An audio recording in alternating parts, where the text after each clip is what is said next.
attention, the characters in this program are made up, but the information is 100% real. Thank you. Now we continue with the video. Hello, ladies and gentlemen. Welcome back to another episode of Two Trails, a very serious program. I am your host, Natalie, and today we have an important interview. We are going to address a topic that is not talked about very often, but indeed is more important than we think. Our today's guest is the director of the foundation SHT, Stop Human Trafficking, and she has dedicated a lot of years of her life to help people in these difficult circumstances. So please, let's receive Mrs. Juliana Loaiza with a big applause. Thank you so much, Natalie. Thank you, everyone. Well, what an honor to have you here. And I have to say, I'm such a big fan of your work. Well, me too. I'm honored to be here. And I really believe today we are going to have an amazing opportunity to talk about all those things people don't know about human trafficking. Yes, I think that too. And well, to get started, please explain us, me and the audience at home, what is human trafficking and or also known as modern day slavery? Well, yes. There are a lot of definitions, but among them, I consider the most accurate and complete is the one proposed by the United Nations, which is that human trafficking is the recruitment, the transportation, transfer, harboring, or receipt of people through force, fraud, or deception. All these with the aim of exploiting them for profit.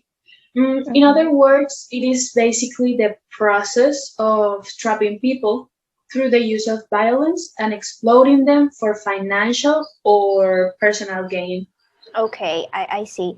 And well, this is a very real and dangerous situation. But now Yes. tell me about the victims. Who can be potential victims of this? Actually, this is the hardest part of the problem because almost everyone can be affected by the situation, from Wow. old men and women to children of all ages can become victims of this crime. So that's horrible. Well, yeah, that is awful. And so now I have a question.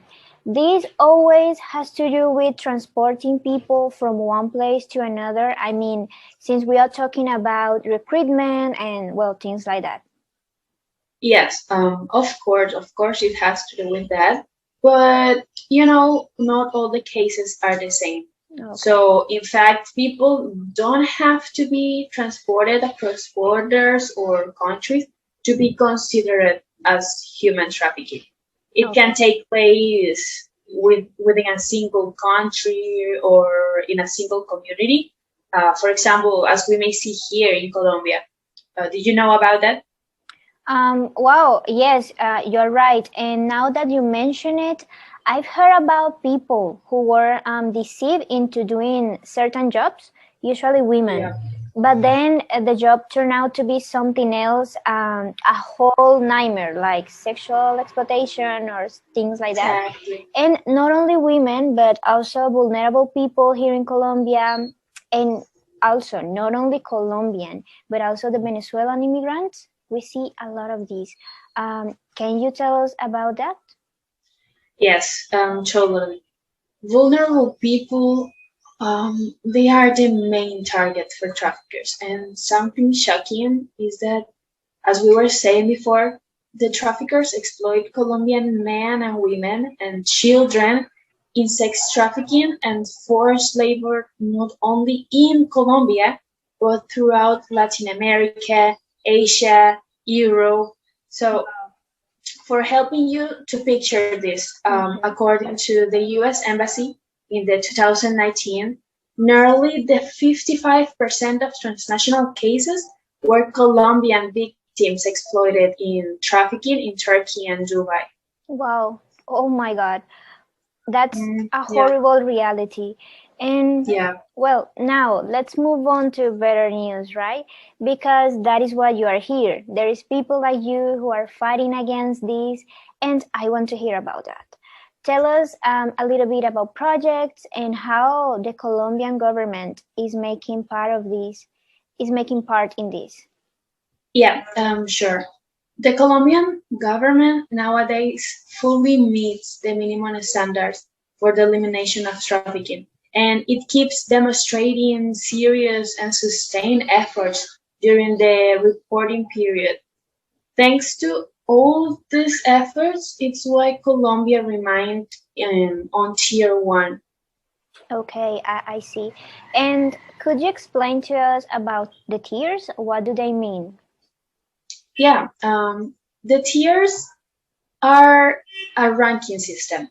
So Okay. there are some standards that nations have to accomplish. We call Yeah. these the TVPA, or Trafficking Victims Protection Act. So on tier one are the countries whose government fully comply the TVPA's minimum standards. Okay. And there are five more tiers according to the level of accomplishment of these standards. Okay, wow, that's very important information. And I'm glad to know that these instruments exist because they can save lots of lives. But now tell me about the efforts. What kind of efforts is the Colombian government making? Yeah, according to the Trafficking in Persons report made by the U.S. Embassy here in Colombia in 2020, these efforts include hosting roundtables, discussion with, with civil society organizations, also identifying more victims, improving a decree to mitigate forced child recruitment made by the legally armed groups. What else? Maintaining a robust response to the Venezuelan migration crisis, which likely reduced the vulnerability to trafficking. Wow. And last but not least, opening 37 investigations under the special jurisdiction for peace related to the child recruitment. Wow, that As you sounds can see, there great. are a lot. Yeah, that sounds very rewarding. And well, in fact, I think that that is too good to be true. I don't want to be like negative, but I know there are probably some things that we can do better. And I say we because we are a society. This is our problem, not only the government's problem. So, can you tell us some things that need to be improved, or maybe your recommendations to keep up the good work that has been done? Yeah, and really, you are right. There is always something to be improved. So, not everything is perfect, and I can say between the negative aspects, we can find that the Ministry of Interior didn't coordinate effectively with the department and the municipalities to guarantee victim protection. Okay. So, some recommendations for the government could be to improve these efforts to improve to coordinate with departments, with the municipalities, to ensure that all the victims receive the adequate protection. Another recommendation can be to strengthen and expand the efforts to reform the special work permit, the sponsorship program, to ensure Venezuelan workers, and also found civil society actors to increase specialized services for all the victims, including the adults. Okay. My last recommendation Yeah. could be for citizens like you and me and the people watching this program. Okay. The best we can do is to read up on this, Yeah. to be aware of the big problem we have, and also if you hear about any case, report it immediately. I think with these little actions, we can improve significantly. Yes, that is true. I totally agree with you. And well, thank you for all this knowledge you have shared with us. And of course, being aware of this situation is the first step to make a change.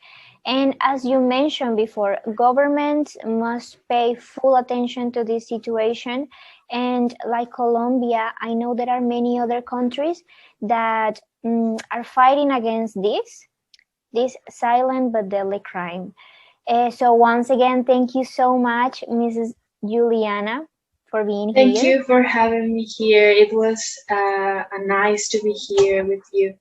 Yeah, thank you very much. And thanks to all the people who are watching this program at home. This is it for today's episode, and I'll see you next time with another interesting topic. I'm Natalie, and this was Two Trails, a very serious program. Bye bye. Bye bye.